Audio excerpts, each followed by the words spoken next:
হ্যাঁ প্লেনে করে আইছে, আকাশ পথে আইছে, উইরা উইরা আইছে। আচ্ছা প্লেনের চাক্কায় কোনো সমস্যা হয় নাই তো?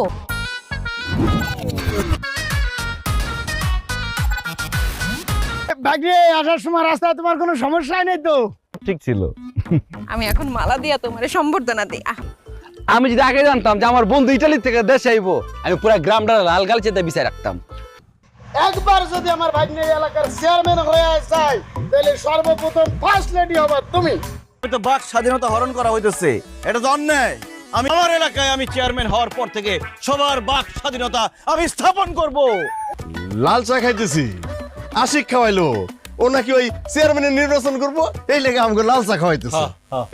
পুরা ইউরোপিয়ান স্টাইলে চলবে, ইটালির স্টাইলে। কই এবারে এই বিশজ যে এই কাকা বুইটা খাইতাছেন? এই ধরনের চিহ্নিত সন্ত্রাসীদের এই গ্রাম থেকে তুলে তুলে বের করে দেবেন ইনশাআল্লাহ। এমন একটা কফির মেশিন বসাবো এবং সবার বাড়িতে সেটাতে লাইন করে দিব।